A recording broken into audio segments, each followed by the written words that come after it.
নীলুর যে মামা আমেরিকা থাকেন তাকে সে কখনো দেখেনি। নীলুর জন্মের আগেই তিনি চলে গিয়েছিলেন, আর ফেরেননি। নীলুর এই মামার কথা বাসার সবাই বলাবলি করে। মা প্রায় বলেন, আহ, সঞ্জুটা একবার যদি দেশে আসত। কিন্তু নীলুর সেই মামা নাকি আর দেশে ফিরবেন না, কোনোদিন না। একবার নানিজানের খুব অসুখ হলো।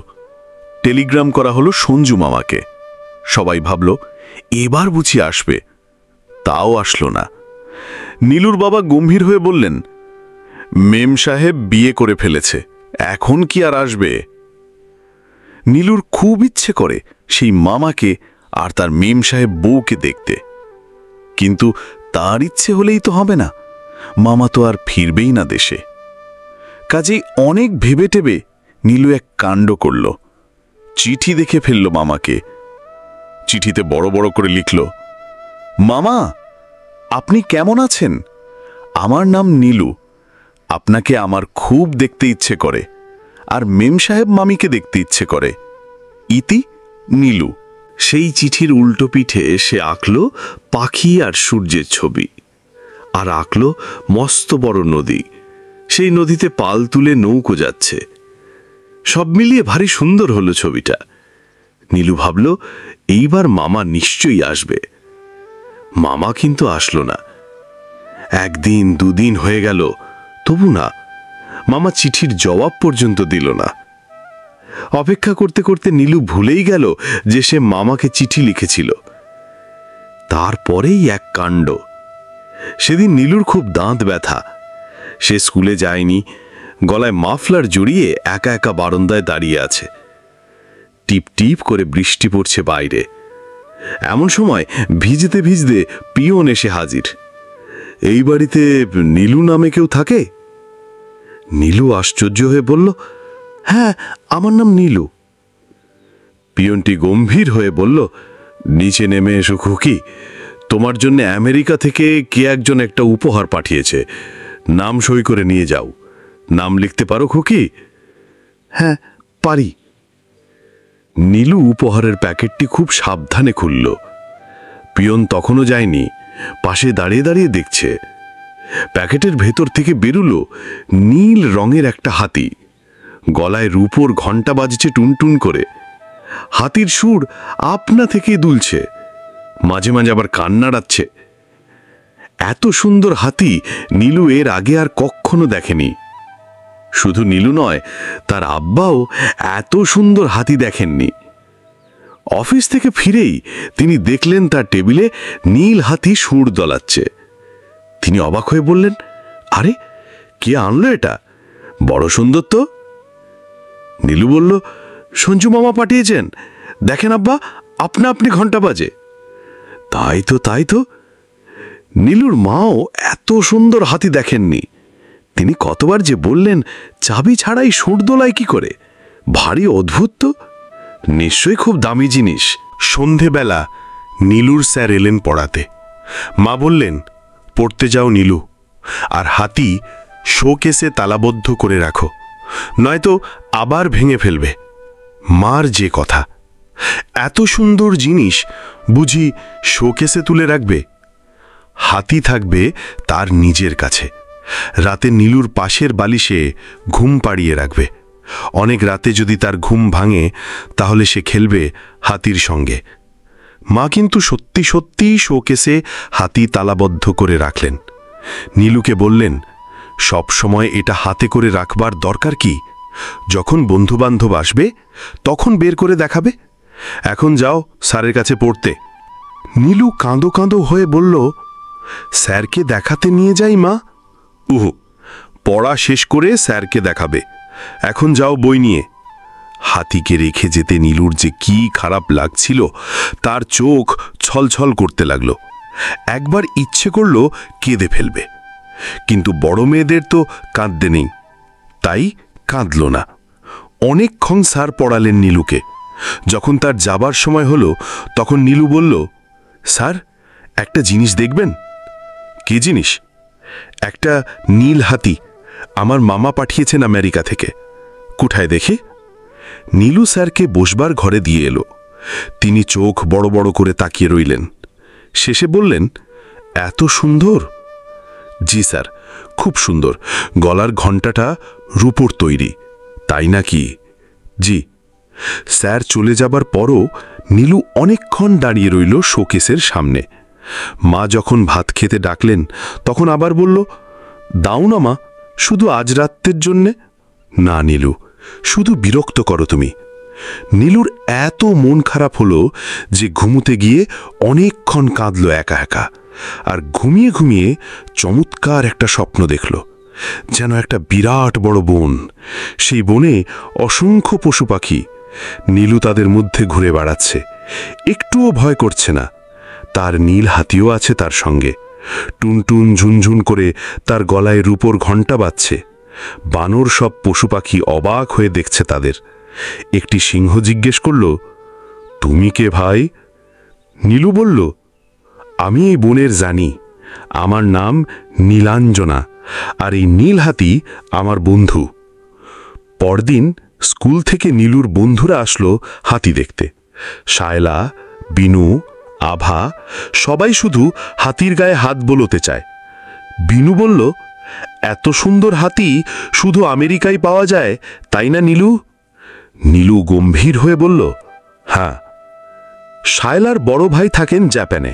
সে বলল, জাপানে পাওয়া গেলে আমার বড় ভাই নিশ্চয়ই পাঠাতো। আভা বলল, হাতিটাকে একটু কোলে নেব নীলু? তোমার মা বকবে না তো?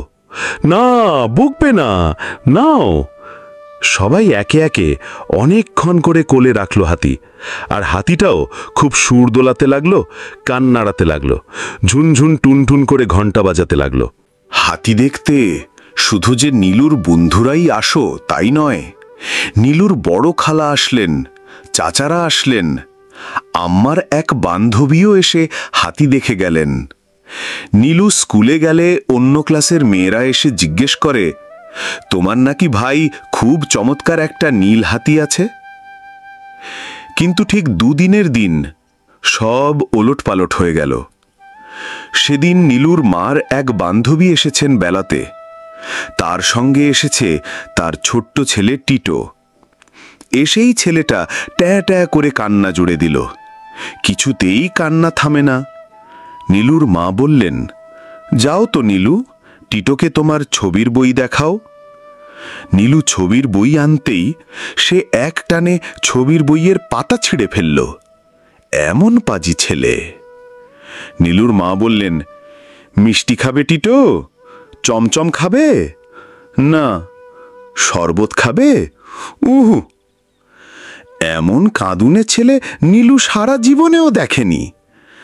কিছুক্ষণ চুপচাপ থাকে, আবার গলা ছেড়ে কেঁদে ওঠে। শেষে নীলুর মা বললেন, হাতি দেখবে টিটো? দেখো কি সুন্দর একটা হাতি। ও মা, কি কাণ্ড! হাতি দেখেই কান্না থেমে গেল বাবুর। তখন তার সে কি হাসির ঘটা! নীলুর ভয় ভয় করতে লাগলো, যদি হাত থেকে ফেলে ভেঙে দেয়। একবার ইচ্ছে হলো বলে, এত শক্ত করে ধরো না টিটো, টেবিলের ওপর রেখে দেখো, এত শক্ত করে চেপে ধরলে ভেঙে যাবে যে। কিন্তু নীলু কিছু বলল না। মেহমানরা অনেকক্ষণ থাকলেন, চা খেলেন, টিভি দেখলেন, আর টিটো সারাক্ষণ হাতি নিয়ে খেলতে লাগলো। যখন তাদের যাবার সময় হলো, তখন টিটো গম্ভীর হয়ে বলল, এই হাতিটা আমি নেব। ধড়াস করে উঠল নীলুর বুক। টিটোর মা বললেন, ছি টিটো, এটা তো নীলুর। হক নীলুর, আমি নেব। এই বলেই সে আকাশ ফাটিয়ে কাঁদতে শুরু করল। কিছুতেই কান্না থামানো যায় না। নীলুর মা বললেন, টিটো, হাতিটা নীলুর খুব আদরের। তুমি এই জিরাফটা নাও, দেখো কি সুন্দর লম্বা গলা জিরাফের। টিটো জিরাফের দিকেও ফিরে তাকালো না, হাতিটাকে দু হাতে আঁকড়ে ধরে আকাশ ফাটিয়ে চেঁচাতে লাগলো। নীলুর মনে হলো তার গলার কাছে শক্ত একটা কি যেন জমাট বেঁধে আছে, সে যেন কেঁদে ফেলবে তক্ষুনি। নীলু দৌড়ে চলে গেল ছাদে। ছাদে একা একা কাঁদতে কাঁদতে বলল, আমি আমার নীল হাতি কিছুতেই দেব না, কিছুতেই দেব না। অনেক পরে মা এসে নীলুকে ছাদ থেকে নামিয়ে নিয়ে গেলেন। শান্ত স্বরে বললেন, এত সামান্য জিনিস নিয়ে এত কাঁদতে আছে নীলু? ছি, খেলনা কি কোনো বড় জিনিস নাকি? নীলু বলল, টিটো আমার হাতি নিয়ে গেছে মা। নীলুর মা চুপ করে রইলেন। নীলু বসবার ঘরে এসে দেখে শোকেসের যে জায়গায় দাঁড়িয়ে নীল হাতি সুর দোলাতো সেখানে কিছু নেই। নীলু বলল, মা, টিটো আমার হাতি নিয়ে গেছে। নীলুর মা বললেন, তোমার মামাকে চিঠি লিখব, দেখবে এর চেয়ে অনেক সুন্দর আরেকটা হাতি পাঠাবে। নীলু কথা বলল না। রাতের বেলা অল্প 4টি ভাত মুখে দিয়েই উঠে পড়ল নীলু। বাবা বললেন, ভাত খেলে না যে মা? খিদে নেই বাবা। গল্পের বই কিনবে? চলো বই কিনে দিই। চাই না গল্পের বই। লাল জুতো কিনতে চেয়েছিলে, চলো কিনে দেব। আমার কিচ্ছু চাই না বাবা। নীলু ফুপিয়ে কেঁদে উঠল। সেই রাতে খুব জ্যোৎস্না হয়েছে। ছোট চাচা ছাদে মাদুর পেতে শুয়েছেন। ছোট্ট নীলুও তার ছোট্ট বালিশ এনে শুয়েছে তার চাচার পাশে। চাচা নীলুর মাথায় হাত বুলোতে বুলোতে বললেন, হাতিটার জন্যে তোমার খুব খারাপ লাগছে মা? হ্যাঁ, আমারও লাগছে। টিটোর শখ মিটে গেলে আমরা এ হাতি নিয়ে আসব, কেমন? নীলু চুপ করে রইল। ছোট চাচা বললেন, গল্প শুনবে মা? বল, কিসের গল্প শুনবে? নীলু মৃদু স্বরে বলল, হাতির গল্প। ছোট চাচা বেশ কিছুক্ষণ চুপচাপ থেকে গল্প শুরু করলেন। আমাদের গ্রামের বাড়ি হিরণপুরে রহিম শেখ নামে একজন খুব ধনী লোক ছিলেন। তার একটি মাদি হাতি ছিল। সত্যিকারের হাতি চাচা? হ্যাঁ মা, প্রকাণ্ড হাতি। রহিম শেখ খুব ভালোবাসত হাতিটাকে, ঠিক তোমার মতো ভালোবাসত। সেই হাতিটার গায়ের রং কি নীল? না মা, মেটে রঙের হাতি ছিল সেটি। তারপর একদিন হঠাৎ করে হাতিটা পালিয়ে গেল গাঢ় পাহাড়ে। 4 বছর আর কোনো খবর পাওয়া গেল না। রহিম শেখ কত জায়গায় যে খোঁজ করল, কোনো খবর নেই। হাতির শোকে অস্থির হয়ে গিয়েছিল সে। রাতে ঘুমোতো না, শুধু বলতো, আমার হাতি যদি রাতে ফিরে আসে। তারপর এক রাতে খুব ঝড় বৃষ্টি শুরু হলো। বাতাসের গর্জনে কান পাতা দায়। এমন সময় রহিম শেখ শুনল কে যেন তার ঘরের দরজা ঠেলছে। রহিম শেখ চেঁচিয়ে বলল, কে? অমনি ঝড়ের গর্জন ছাপিয়ে হাতি ডেকে উঠল। রহিম শেখ হতভম্ব হয়ে দেখল 4 বছর পর হাতি ফিরে এসেছে, তার সঙ্গে ছোট্ট একটা বাচ্চা। আশেপাশে গ্রামের কত লোক যে সেই হাতি দেখতে আসলো। তুমি গিয়েছিলে? হ্যাঁ মা, গিয়েছিলাম। হাতির বাচ্চাটা ভীষণ দুষ্ট ছিল, পুকুরে নেমে খুব ঝাঁপাঝাঁপি করত। দরজা খোলা পেলেই মানুষের ঘরে ঢুকে চাল ডাল ফেলে একাকার করত, কিন্তু কেউ কিচ্ছু বলতো না। সবাই তার নাম দিয়েছিল পাগলা মিয়া। গল্প শুনে নীলুর চোখ দিয়ে জল পড়তে লাগলো। সে ফিসফিস করে বলল, সত্যিকারের হাতি হলে আমারটাও ফিরে আসতো, তাই না চাচা? হ্যাঁ, নিশ্চয়ই আসতো। অনেক রাত হয়েছে, ঘুমোতে যাও মা। নীলুর কিন্তু ঘুম আসলো না। বাইরে জ্যোৎস্নার ফিনকি ফুটছে, বাগানে হাসনোহানার গাছ থেকে ভেসে আসছে ফুলের গন্ধ। নীলুর মন কেমন করতে লাগলো। ক্রমে ক্রমে অনেক রাত হলো।